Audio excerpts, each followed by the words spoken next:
When you make a movie so divisive it essentially kills a franchise, well, I think that's a movie worth talking about.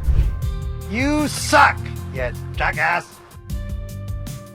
Howdy, and thanks for clicking on this video to see what this jackass has to say. I appreciate you. Jurassic Park 3 is the movie that killed the franchise for 14 years. It's the film that committed the ultimate sin. It killed a T-Rex. It has a talking dinosaur, a family of tourists who make the Griswolds look competent, Hand over and I'll show you. and an ending so abrupt it just kind of feels like the director yelled cut and ran away as fast as he could. Cut, print, check the gate, moving on. And yet, I'm here to argue that this chaotic, scriptless, 90-minute B-movie is secretly one of the most essential and rewatchable films in the entire series.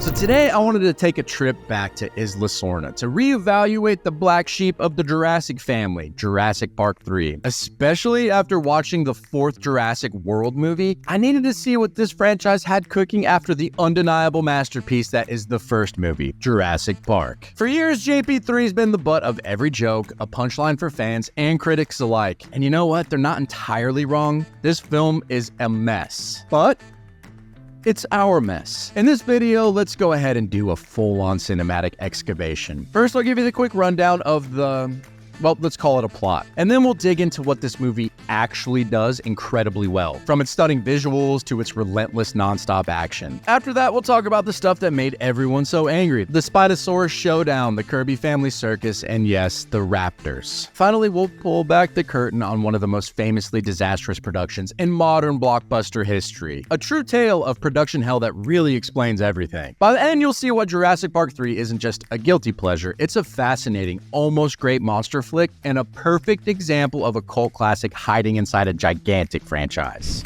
What the movie's about, in a nutshell. So what is Jurassic Park 3 about? Well, 8 years after John Hammond's flea circus went big time, Dr. Alan Grant's back to digging up fossils because, as he says, It's a great thing about bones, they never run away. he's tricked by a supposedly wealthy couple, Paul and Amanda Kirby, into giving them an aerial tour of Isla Sorna, aka Dinosaur Hell Island. And then, surprise, we come to find out the Kirbys aren't actually rich. They're just a divorced couple from Oklahoma looking for their son Eric, who's been stranded on this island for 8 weeks after a parasailing accident. And how the hell did this kid survive for 2 months on an island of prehistoric killing machines? Well, with a conveniently located, fully stocked InGen trailer and a bottle of T-Rex piss.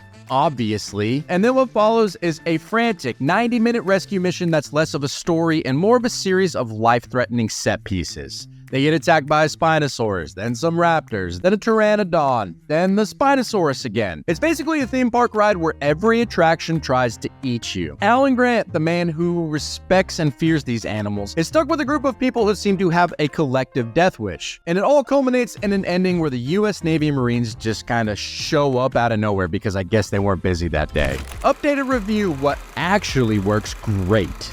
Alright, let's be fair, for a movie made without a finished script, a shocking amount of JP3 is genuinely brilliant. First, let's touch on the visuals and cinematography. Director Joe Johnston, who worked as a visual effects artist on Star Wars, knows how to frame a monster. The shots in the Pteranodon aviary are breathtaking and honestly genuinely terrifying. This foggy, claustrophobic birdcage is one of the most memorable locations in the entire franchise, I think. The practical effects, which were led by the legendary Stan Winston, are outstanding. The Spinosaurus animatronic was the largest and most complex ever built at the time, and you can really feel its weight and power in every single scene. This film also deserves credit for its departure from the status quo. The first two movies are about people meddling with nature and learning a lesson. This one, it's a pure, unadulterated survivor horror film. There's no moralizing, no deep philosophical debate about science. It's just don't get eaten. This laser focus gives the movie a relentless pace. At only 92 minutes, it's the shortest film in the series, and you know what? It doesn't waste a single second. If you go ahead and meander over to Rotten Tomatoes, though, you'll see that this movie has a 49% rating with the critics and a disastrously, apocalyptically low rating with the fans at 37%. But if you dig a little deeper into that, and it's over 250,000 ratings, you'll find a completely different feeling from fans in recent years. Things change, people change. Anyway, the action and suspense in this movie are top tier. The plane crash sequence is actually pretty brutal and intense. The Spinosaurus attack on the riverboat is tense as hell, combining underwater threats with the unstoppable force of that damn beast. It's a movie that's constantly moving, and for a summer blockbuster, I don't think that's a bad thing at all. Also, I think the CGI holds up remarkably well for a film that came out over 24 years ago. Sure, there's certainly some moments where it shows its age, but a lot of it is hard to differentiate from most movies that are released today.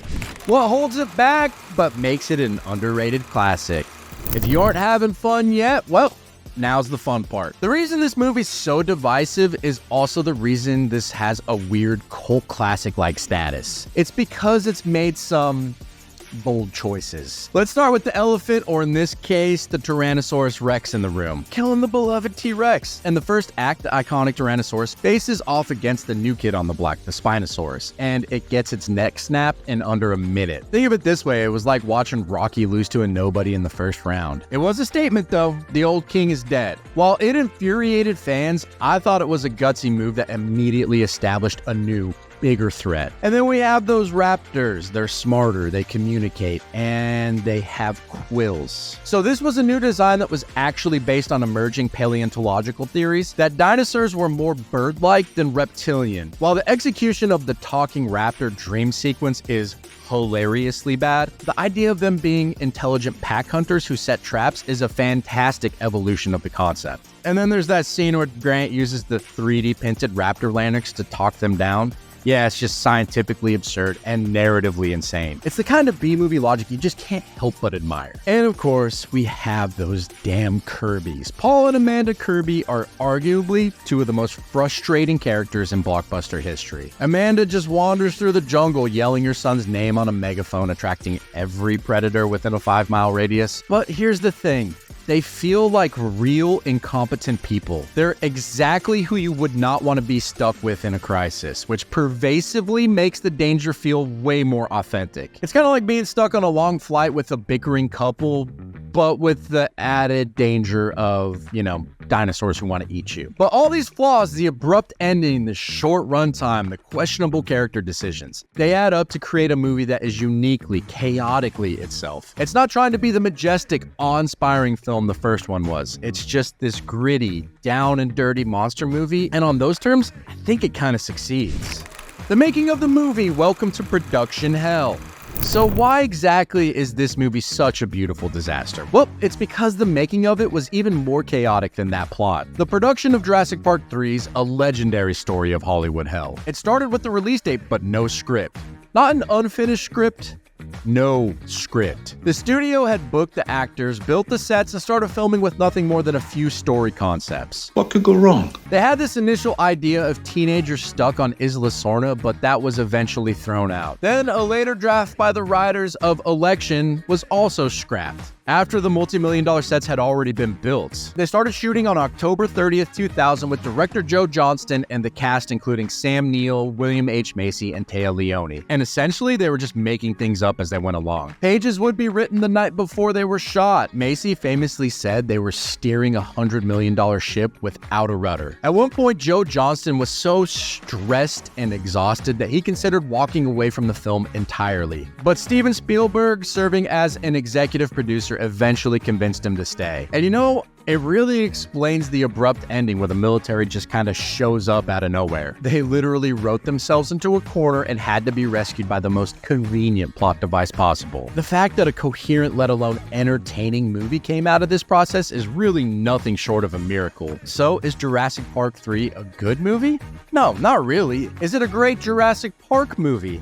Absolutely not. But it's a film with a unique, scrappy identity forged in the fires of production hell. It's an unapologetic, fast-paced monster thrill ride that dared to kill its darlings and try something new, even if it didn't always work. It stands as a testament to the chaos of filmmaking and the strange, unpredictable nature of art. And perhaps that's the most fitting legacy for a film and a franchise built on the idea that life and filmmaking will eventually find a way. In the end, maybe Alan Grant himself said it best. Some of the worst things imaginable have been done with the best intentions. So how would I grade this movie nowadays? When this movie first came out, I was 16, and back then I remember absolutely hating it. I probably would have given it a D- or an F. But now, having sat through 7 of these damn films, Why are there so many of them? none outside of the first are upper tier memorable bangers, I think I'd give this a solid C. It's the very definition of a mid movie, but it's better than most make it out to be.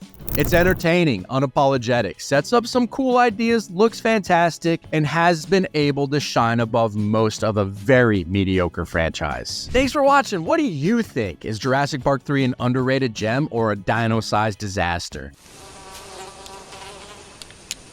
That is one big pile of shit.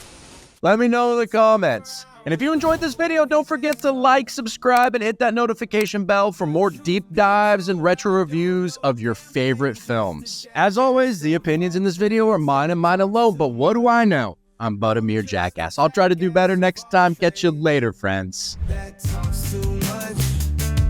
I'm just a jackass of all trades. Don't know shit. I'll keep on talking, acting like I'm so legit.